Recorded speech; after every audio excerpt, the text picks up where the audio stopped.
So, welcome to my speedrun of Jimmy Neutron Boy Genius. It's a pretty old game I played as a kid and I now got a world record in it, so let's get into it. Right at the start we don't have any items, so we just kind of play the game as it is intended, pick up the items, talk to Carl. And the first trick is fairly close, so I'm gonna explain it right now. If you save the game and then load it, it puts you back right where you spawned in the level. So, for example, if I were to now save and load, it would put me back where I started, back in the garden.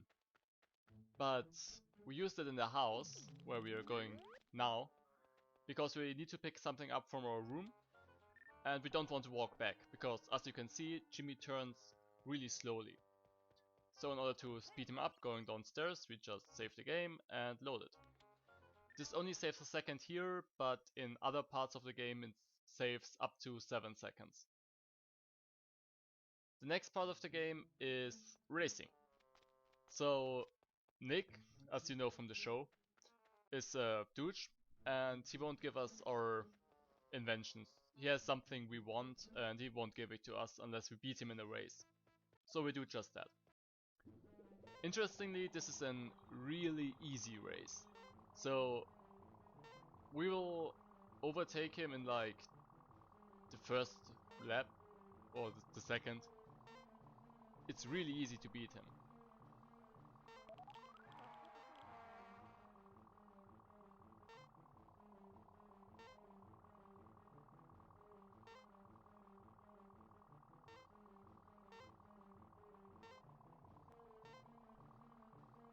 So here we overtake him.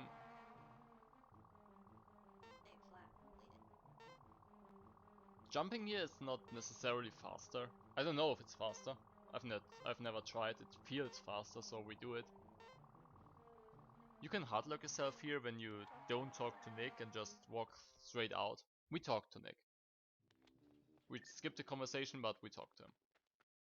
Here we use something we call fast scooter, where you call Goddard behind you and then scoot with him instead of walking. It's a bit faster. We use it everywhere where we can't use the gravity bubble. The bubble is... we will get to that. It's an amazing item, it's the best. Here, this is also a race, the second one. So this race is more dangerous, because if you mess up, you can go too far to the left, and then you won't pick up the flag. And that's terrible. That's a reset. That's waste 10 seconds. So that's too dangerous for me, and I just drive fairly carefully around the corners.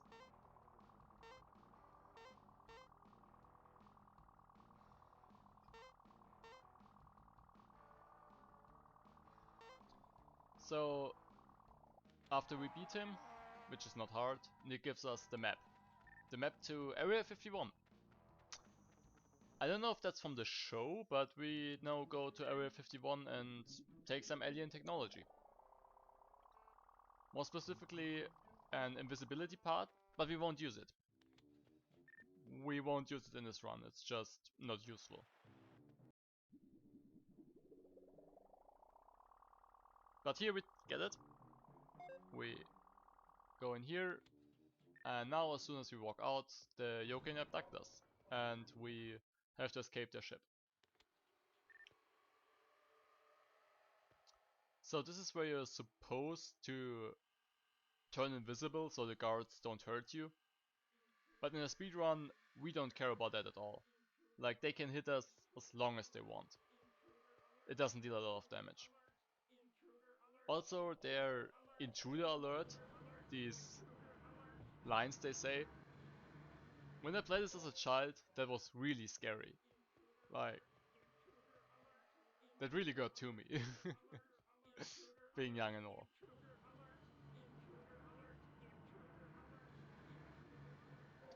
This door can randomly be open. It's a 2-second time loss if it's not, so not a big deal.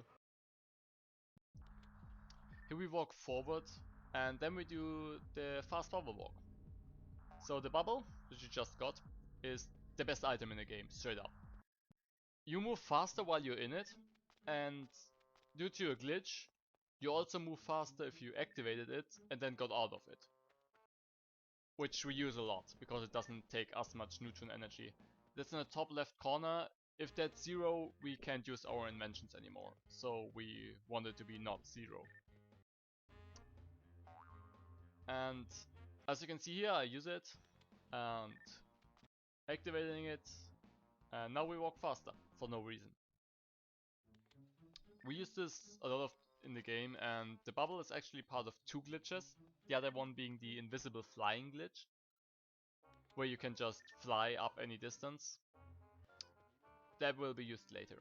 First of all, we're on a kind of fetch quest to extend the game, I guess, and we need to collect things. And it's a great time to talk about the game. So, the bubble which we just got and used for all of our glitches is actually optional. We don't need to pick it up. And if we don't, we just don't have it. That's kind of strange. Also the bubble we can't use everywhere. We can use it in most parts of the game, but not in Retroland, for example. That's where we need to use some different tools to get us there fast.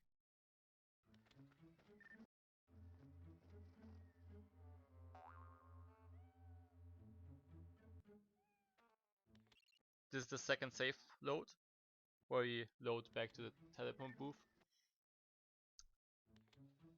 Now we talk to Sheen. This is the only time that Sheen is in the place where he's supposed to be. All the other times when you have to talk to him, you have to search him first, because he's not where he's supposed to be.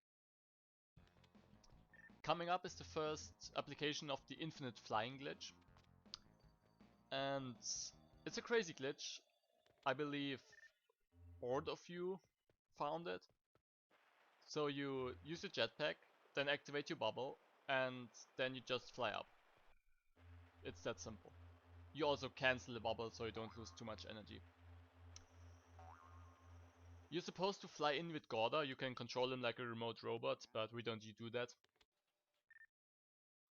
We just walk in there and then load warp back to the start. It's faster.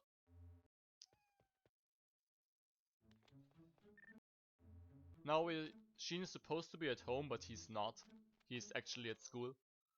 But we need to go home first and talk to Libby, so we know he's at school, because otherwise he won't be there.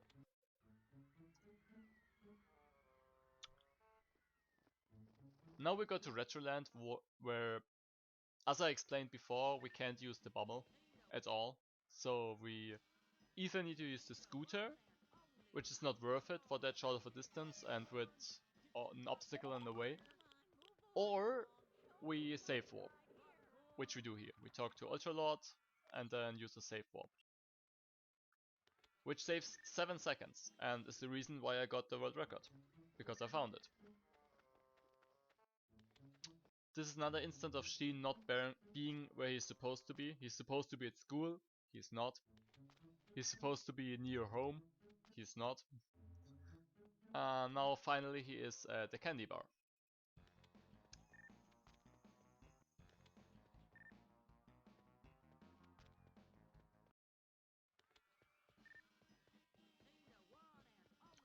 So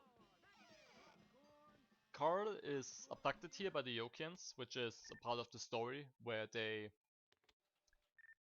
try to abduct Jimmy Neutron but fail and abduct his friends instead. This is where this starts. And this is why we get the rocket from Ultralord here, so we can chase them up.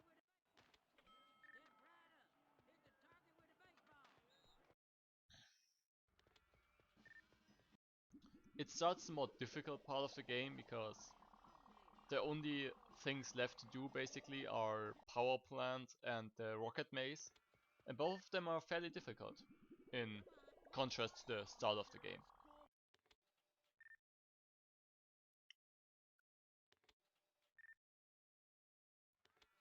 So here in Retroland we can't use the bubble, that's why you use fast scooter to get to places faster.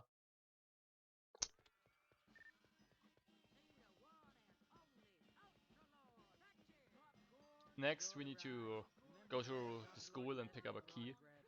So since you have the bubble, you can use the bubble to skip the stairs and just go straight to the marker. That saves a second, but I'm not good at it, so I don't do it. Stuntman fan did it in his world record. That's 7 seconds slower than this.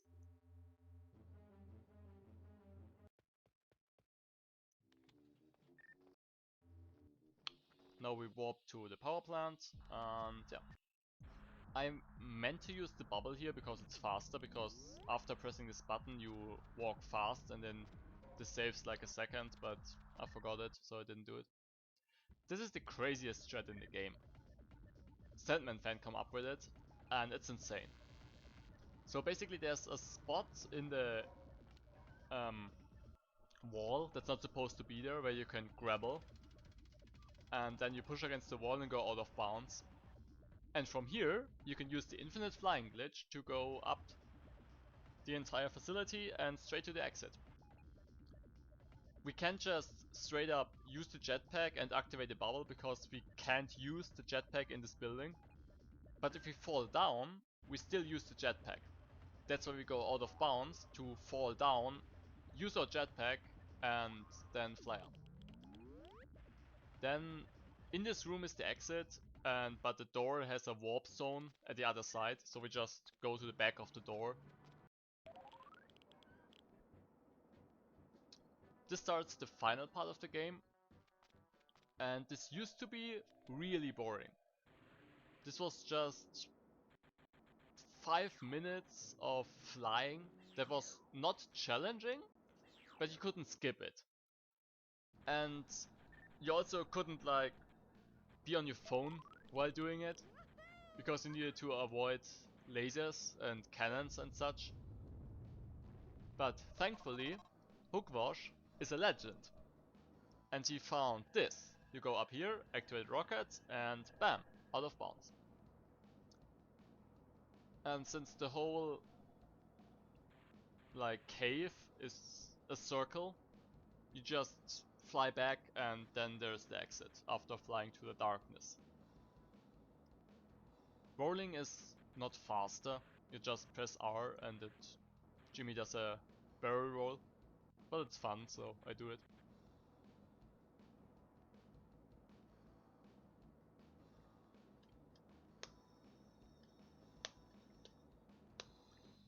So this is a two-parter, there's also a second part of the cave, also really long. But turns out, you can also skip that part. And it's really easy actually, you just walk back in here and then use the jetpack. But it's not as easy as it seems, and you saw me standing there for a few seconds. That was because I was scared. Because this can go two ways, it can either go this way, you just fly through, or you hang there for like 20 seconds and don't pass through for whatever reason. I don't know why. It just so happens. This is the final part of the game, you just need to go to the exit. And I mess up here quite a lot. Like this could be easily 5 seconds faster if I didn't mess up. So I was supposed to hit that button so the electricity deactivates, but I miss it, so I get shocked by it twice.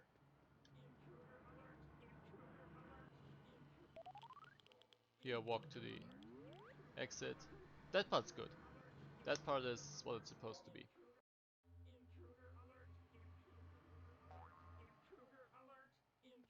Walking here. What a rush. What a rush.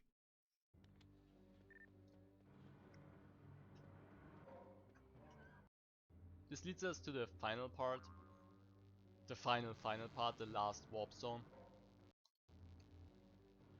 I also mess up quite a bit here, but it doesn't waste more than approximately 2 seconds, so it doesn't matter.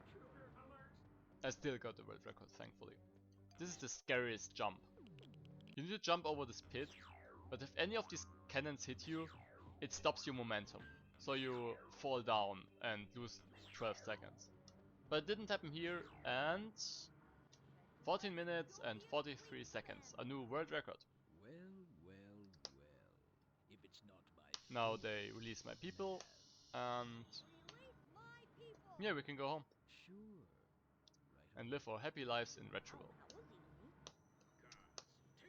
As you saw, this run doesn't have too many hard tricks to learn, and it's just fun to play. The movement is fun and pretty unique, because you don't have this freedom, you just are restricted by Jimmy Neutron's turning speed. That's pretty interesting. And if you have nostalgia for this game, played as a child, give it a go. You can download it at our Discord server, and there are also the necessary tools. You need to record the game and to rebind your arrow keys to WASD, because playing with the arrow keys is really bad. It's not fun, but you can rebind it and then it's decent. Anyway, I hope you enjoy. Check out Sandman Fan and Hogwash, they're amazing. Yeah, and let's hope this record doesn't get beaten too quick. Because in the past, whenever I made a new record, Sandman Fan took like a day to beat it, and he beat it by 2 minutes. So let's hope that doesn't happen again. Peace.